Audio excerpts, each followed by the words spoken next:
show that at those conflicts that they show nationally across many different countries.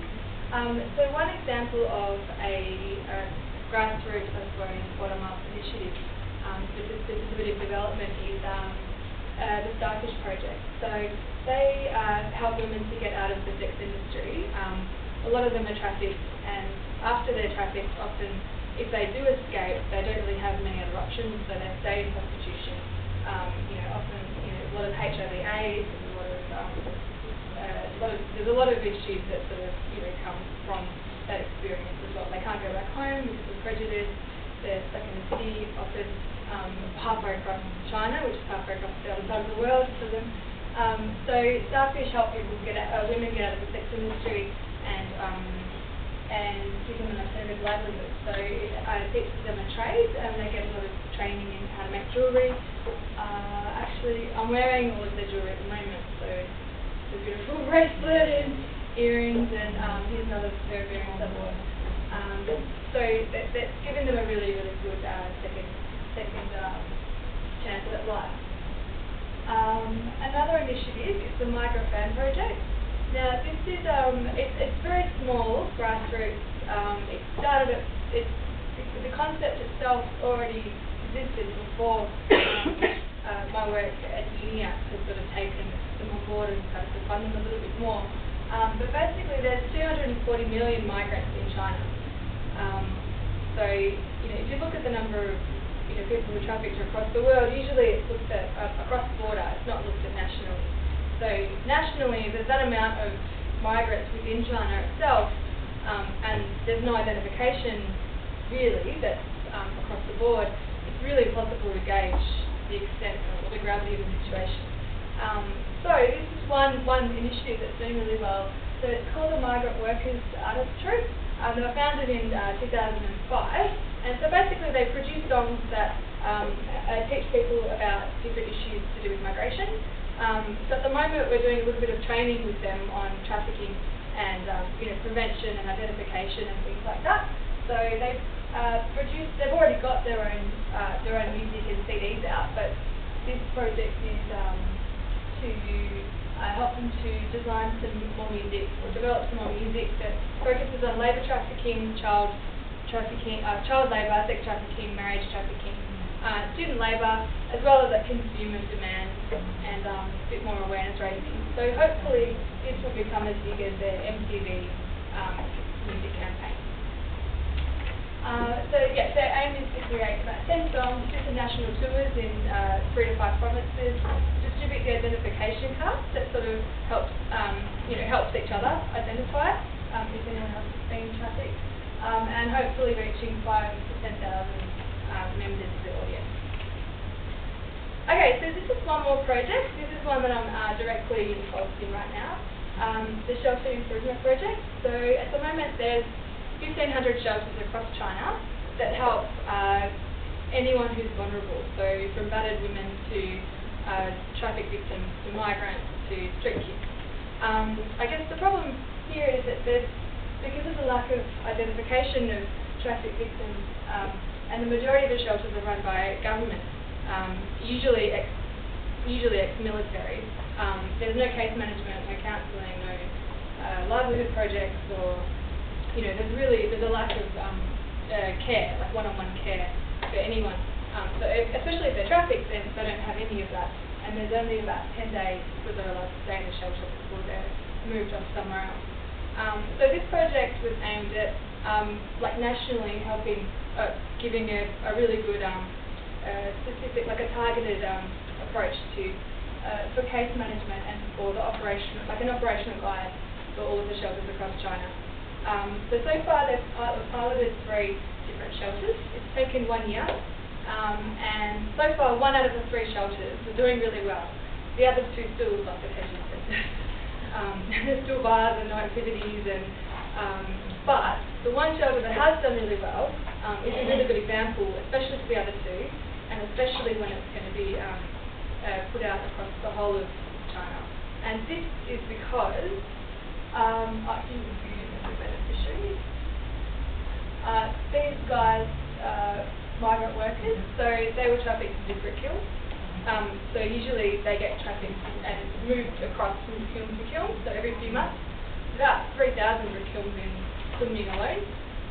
Every now and again there's a raid, but if there is a raid, they'll just be directly relocated back to their hometown or home village. These guys escaped themselves, which is very dangerous. They all had leg injuries, missing teeth, half blind, and this guy, his foot was broken. But where was he working? Kunming, in the brick kiln. The brick kiln, so making bricks. Oh. So they're relocated every few months. Yeah, they're relocated every few months, so they don't, it's more distance to escape. And, yeah, so these are men, grown men, and they've been trafficked for like about 3 years, and often they're abducted as well. It's a little bit different to being deceived. In Kunming, it's very often that they're taken from their villages. Yeah, so it was really terrible to see that, out of about 35 of these guys, about 30 of them were trafficked and they had escaped and they all had leg injuries, and so this particular shelter, we're working to create more partnerships with NGOs to give them more of a voice and more of a way out and more of a, take some more ownership over their own lives, and with case management that could help them to have some more positive leadership. They did not know they're going to go to kill, you think? No. So very often when usually if you're trafficked, there's a lot of deception involved. So maybe you're going to work in the city and you're told you have a great job, or you're forced into a marriage or something like that. But these guys were all abducted from the mountain villages, walking train stations. A lot of them were also mentally handicapped, so it was hard for them to escape. So they actually. Internal migration. Yeah, so internal migration is huge. Yeah. So, and this guy's got his passport, and he would not let go of his passport. He was,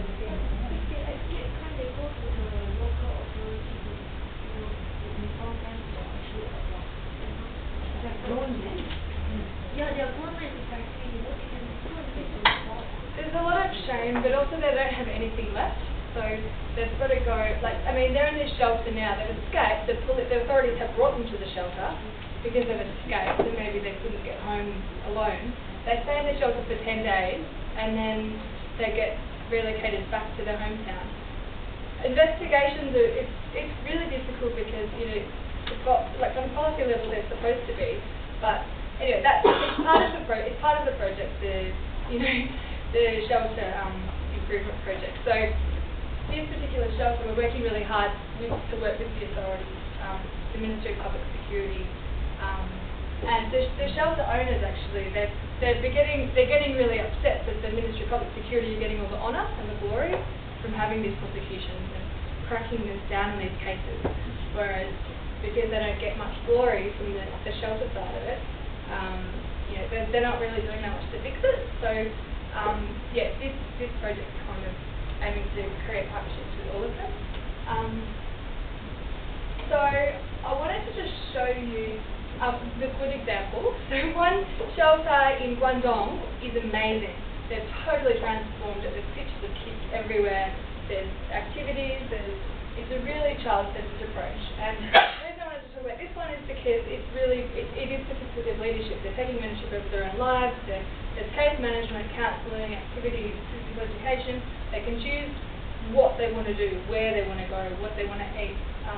There's a suggestion book here where the kids write suggestions on the one page, and on the other side, the shelter managers write examples or respond to their requests and their questions. There's been a lot of participatory, consultative work with the kids and the people in the shelters. So I think this one's a really, really good example, and the operational guide has now been dispersed to all 1,500 shelters. So hopefully this strategy will be able to get put across. So here's some identification tools that are in the shelters. They're also used at the MTV concerts, and also with the band, the Migrant Fan Group, and in the Starfish project as well. So there's a little identification card, and just saying a few key questions. Have you been trafficked?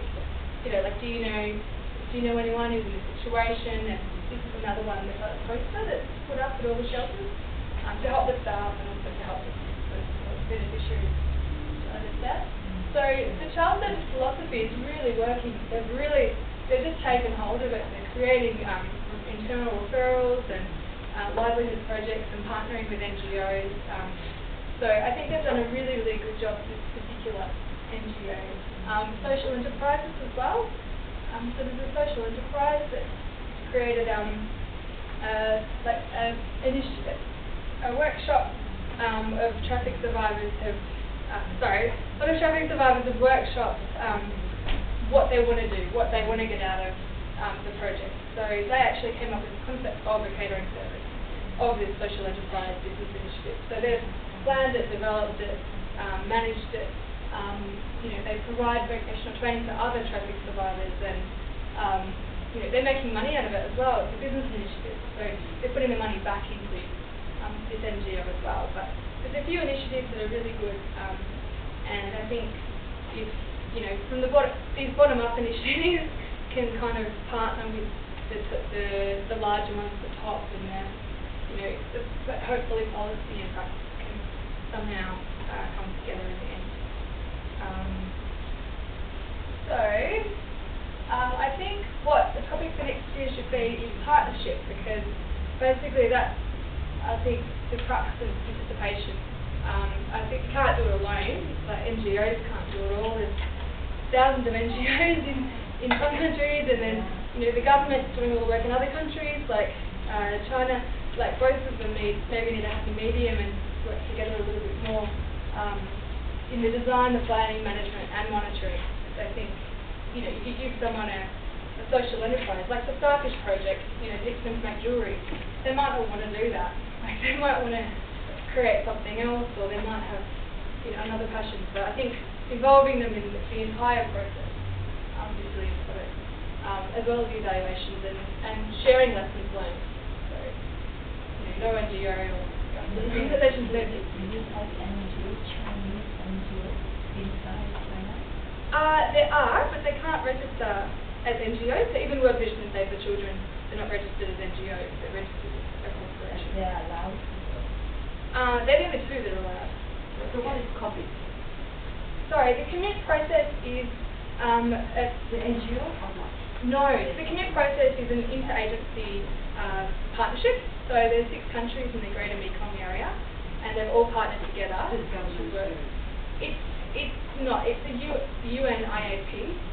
Where I work at the moment is the United Nations Interagency Project.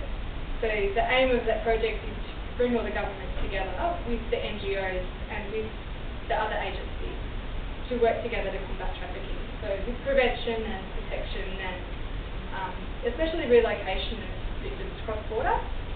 Now there's a lot of cross offices on the different borders. I think our question is, it's not an NGO, what is it? It's an agency. Is it a legal agency? Is it a UN agency? Is it a statutory board? Government, is it government or non-government? So China specifically, it's really difficult to register as an NGO. So I would only say World Vision and Save the Children have legal status as an NGO, but even so, they're actually officially a corporation. So the other ones, like the Starfish Foundation, they're not registered at all. Oh. Yeah, it's just a small an organisation, maybe. It's really difficult to get legal status. The government controls it. Yeah, but there's a lot of initiatives, small initiatives or groups, but they can't sort of officially register. How late I think they want to social power. Yeah, definitely, yeah. Yeah, so COMMIT's like a very large project. Yeah, so Is like... there a law against NGO? It's not a law, it's just really difficult to... Did you know? Yeah, I do actually. We were working with the Red Cross in China about 2 years ago. In China, against NGO? No. How do you put it? It's not a law against NGOs. I would say there's a lack of law which enables NGOs. Right. So basically, in the aftermath of the Sichuan project, and Red Cross is looking at ways to facilitate disaster management in the future. And what they found was that it's very, very hard to incorporate. So obviously there are many people conditions, you need minimum capital, and stuff like that. But more importantly is more that even if you need these conditions and you submit it to the government, it's very hard to be done. And that's why Save the Children and what is the other one? World Vision. I think the way to get around it is that what you're allowed to do is establish like a local office, like a representative office, and that's how they carry out their work. But again, it's under quite a lot of strict restrictions. For example, it can't raise funds locally. It can't raise funds locally. There are also a lot of restrictions in terms of money coming into China and how that is used. So their hands are tied. The more well-known organizations, like I guess World Vision and like the World Bank, they have separate memorandums. Like the Red Cross in China has a separate memorandum of association with the Chinese government, allowing them to operate. So it's but you're absolutely right. There's no law enabling formation of them. And how about Singapore? I actually don't really know about Singapore. Claire, You can set up an NGO, yes, register a society. Even though it's a lot, with thousands, and that may be the problem. And we submit it to the